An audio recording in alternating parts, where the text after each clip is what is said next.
이타적 행위는 무엇인가? 상대성이 없어요. 그러한 삶을 살아가야 하는. 그래서 이타적 삶을 살아가는 그러한 이들에게는 어떠한 현상이 일어나? 상대성이 안 일어납니다. 항상 모든 행위는 너의 아쉬움을 채워주기 위한, 또 너의 초점을 맞추고 있으니 어찌 상대성이 일어날 수 있겠습니까? 그거는 무국의 차원과 같다. 절대적인 차원과 같다. 그래서 노자가 얘기하길 이것을 가리켜 물화일체라고 하지 않습니까? 물질, 그러니까 빈물질이 일체가 되었어. 그거는 또 어떻게 얘기하냐면 인간과 자연은 하나라 표현을 하기도 하는 것이죠. 그래서 무의자연. 인간과 자연은 하나다. 무의, 하는 일이 없는 자연과 같다. 자연이 하는 일이 없겠어요? 자연보다 바쁘게 살아갈 수 있겠습니까? 모든 자연은 너를 위한 것에 있어요. 피로에서 찾아온 모든 육의 생명체에게 뭐 해줘요? 아낌없이 주고 있지 않습니까? 너를 위한 삶을 살아가는 것이죠. 그래, 물화일체 차원으로서 살아가는 인간은 이기적인 것에서 벗어나 이타적인 삶은 아쉬워 찾아온 너를 위해 살아가는 것이다. 너를 위해 살아갈 때 무의자연, 내가 나를 위해 하는 게 없다. 이기적인 삶은 항상 바빠요. 내 생각에 바빠.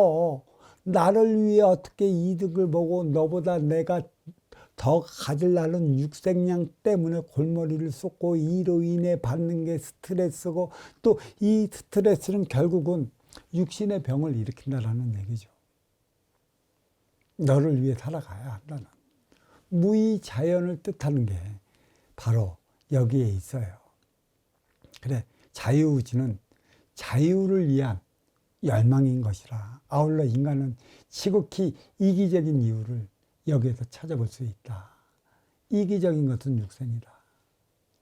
무의자연, 이타적 행위를 할 수 있겠는가? 너를 위해 살아갈 수 있겠는가? 과연 그 행위를 다 할 수 있겠는가? 이게 아주 중요한 대목으로 자리하고 있습니다. 따라서 인간이 사업을 해다 망했다. 장사를 해다 망했다. 음식점을 해다 망했다. 하여간 무엇을 했는데 찾아오는 인연이 점점 줄어든다. 손님이 줄어든다라는 것은 상대성에 의해서 일어나는 일이지 내가 재수가 없어 운이 다해서 일어나는 일이 아니에요. 내 운은 내가 만들어. 누구를 통해? 아쉬워 찾아오는 인연을 통해 내 운은 내가 만들어. 어떤 이들은 또 하늘에서 주는 그러한 특혜를 받는 이들이 있어요. 잘 버티십시오. 그러한 이들.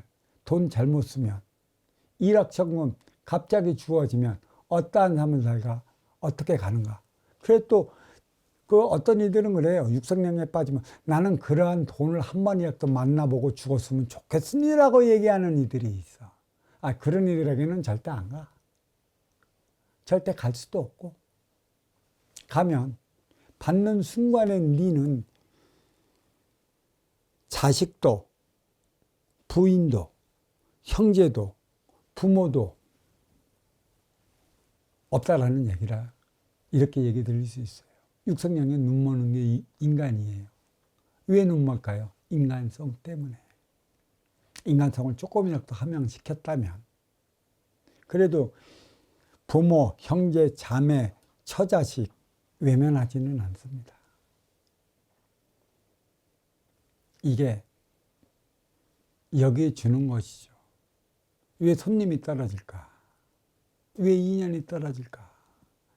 재주, 즉 솜씨는 육생의 일환으로서 인연을 불러들이는 방편일 따름이라 타고난다라는 얘기죠. 근데 우리는 타고난 재주에만 묵혀있기 때문에 성공하면 뭐예요? 나는 망했다. 많은 인연이 찾아오다가 인연이 찾아오지 않으면 나를 위한 육생행위 밖에 안 왔다. 동물처럼 살아가는 너한테는 더 이상 인연을 찾아가게끔 만들지 않게 하는 이들이 하늘에 계신 신들이라. 상대성을 누가 일으키는가? 진정한 큰 상대성을 일으켜야 하는 건 인격적 대신이겠지만, 아주 큰 대신이겠지만, 이제는 점진적으로 하에서 중으로 상층까지 물들어 올라가 거기에서부터 대변혁이 일어날 거예요. 이제는 선순환을 일으킬 때가 다 왔기 때문에 내 자손, 내 가문만 위에서 움직이는 대신들은 그만큼 선순환을 일으키지 못해 역순환을 일으키는 그 신으로 자리하기 때문에 안 된다는 것이죠. 그래.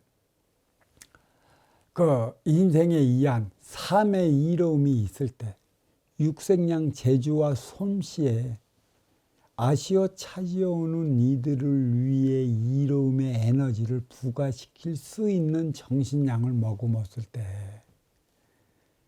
나는 망했다, 나는 실패했다, 왜 이렇게 손님이 없고 파리만 날리느냐의 그 행위는 안 합니다.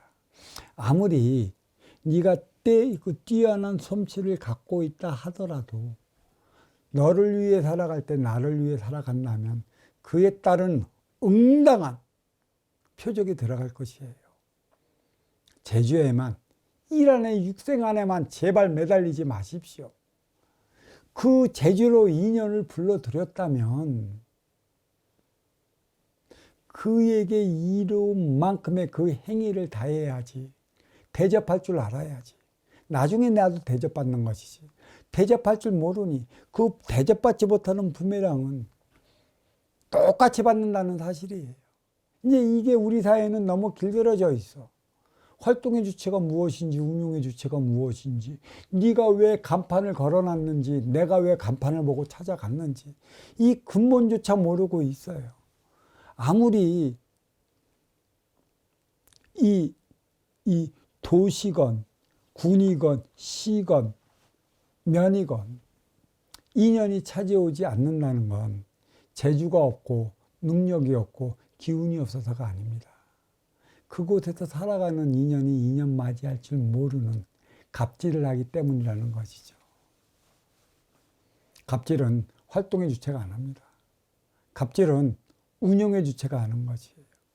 근데 대부분 활동의 주체와 운용의 주체에 대한 분별을 하지 못하니까 이 갑질을 전부 활동의 주체가 하는 것쯤으로 우리는 착각하고 있어요. 이제는 인식해야 돼요. 손님이 왕이 아니에요. 손님이 왕이 아니라고? 근데 손님을 왕이라고 해. 주인들이. 지네 편하자고. 왕이 찾아가겠어요? 왕이 찾아가겠냐고. 신하가 찾아가는 거야. 도움받기 위해. 그래, 찾아오면 도움, 이 분야에서는 전문적이니까 찾아오면 도와주겠다는 간판을 걸어놨으니 찾아가는 것이지. 그래서 그 방편으로 맞이하면 찾아가는 만큼의 그의 아쉬움을 채워줘야 하는 것인데 그의 아쉬움을 채워주지 못하는 그 어떠한 행위라도 이는 시간이 흐르면 분명하게 그에 대한 표적을 받는다. 이는 명심하셔야 하는 것입니다. 부딪혀 싸우면 공멸하는 것이고 맞이하여 하나 되어 살아가면 공영하는 것이라. 잘 알아야 돼요. 오늘의 이 법문 여기에 마치도록 하겠습니다. 감사합니다.